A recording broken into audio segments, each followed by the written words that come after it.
Olá, meus irmãos, eu quero ler com vocês na carta de Paulo aos Colossenses, capítulo 2, verso 8. Cuidado que ninguém vos venha enredar com sua filosofia e vãs sutilezas, conforme a tradição dos homens, conforme os rudimentos do mundo e não segundo Cristo. Amém. Meus irmãos, a palavra filosofia, ela quer dizer a amizade ao saber. O filósofo é o amigo do saber. Conforme consta em Cícero e Diógenes Laércio, Pitágoras, isso lá no V século a.C., foi quem atribuiu pela primeira vez o título, vamos dizer assim, de filósofo a si mesmo. A narrativa é a seguinte, é que quando o príncipe Leonte perguntou a Pitágoras em que arte ele era versado, respondeu-lhe que em nenhuma, era um filósofo. Então, ainda segundo Cícero, Pitágoras achava por demais elevado e um uso muito pretensioso a denominação de sábio, né? Sofós, preferindo substituir a ideia de sofós, sábio, por filósofos, passando então a usá-la para si. Eu não sou sábio, eu sou um amigo do saber. Este sentido ético e religioso também você pode encontrar posteriormente em Sócrates. Platão e Sócrates contrastam, por exemplo, a filosofia com a sofia. Para eles, a sofia pertence aos deuses, que era o conhecimento perfeito, porque somente os deuses tinham uma sabedoria perfeita. Os homens, eles são amantes, amigos da sabedoria, mas a sabedoria mesmo pertence a Deus. É uma análise muito interessante. Eu não estou aqui fazendo nenhum tratado sobre filosofia, apenas eu quis mostrar o emprego da palavra. E aqui Paulo diz, olha, cuidado que ninguém vos venha enredar com sua filosofia e vãs sutilezas.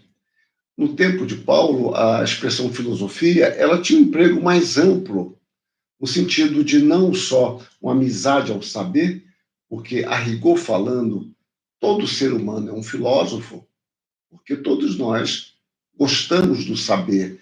Eu posso não querer saber alguma coisa, mas nós desejamos saber. Nós procuramos isto, e desde que nos interesse.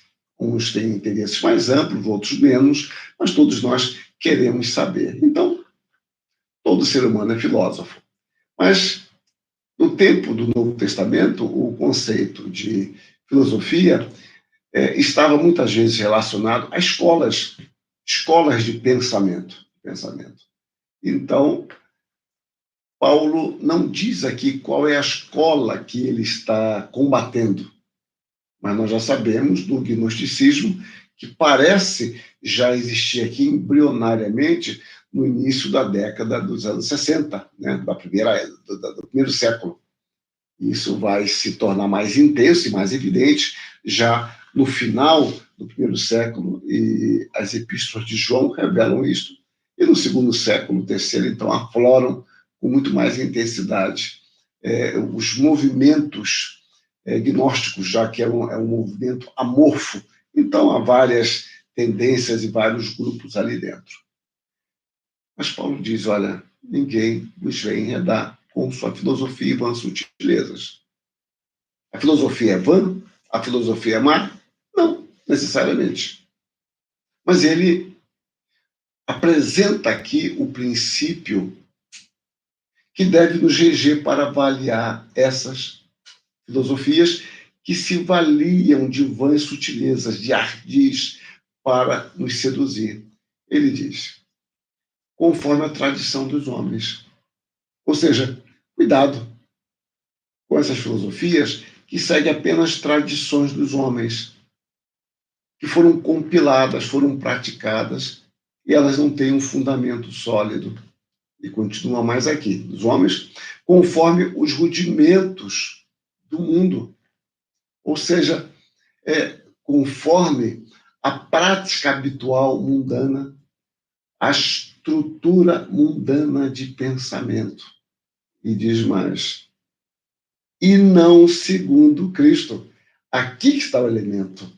Porque as tradições dos homens poderiam ser boas. A estrutura do mundo tem elementos, por vezes, bons pela graça comum de Deus. Mas a questão toda é que estas tradições, essas sutilezas, elas queriam sempre nos conduzir a um afastamento de Cristo e não segundo Cristo. Então, a pedra de toque de qualquer avaliação nossa será Cristo.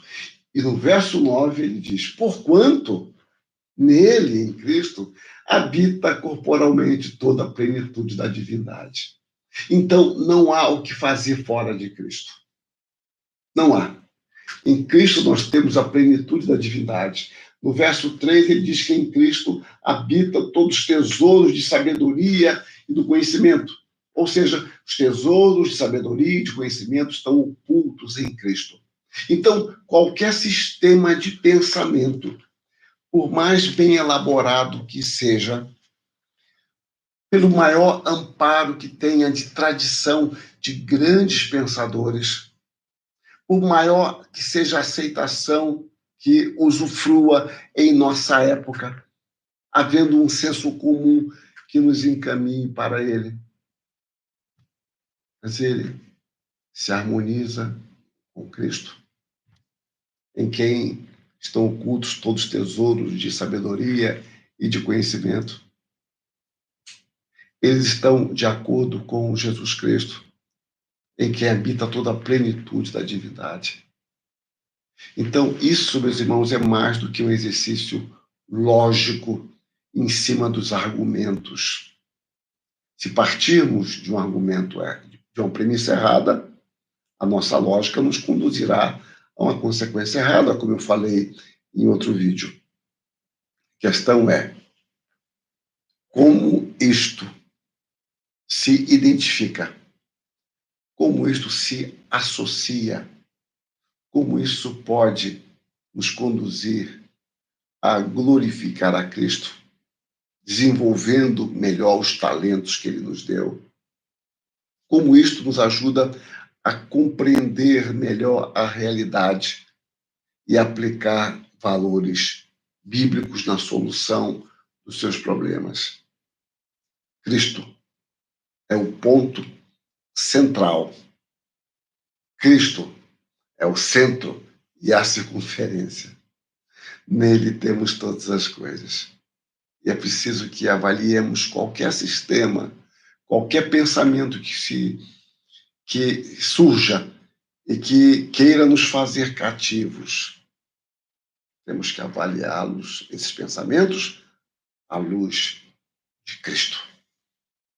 Que Deus nos dê discernimento e clareza quanto a isso. Amém.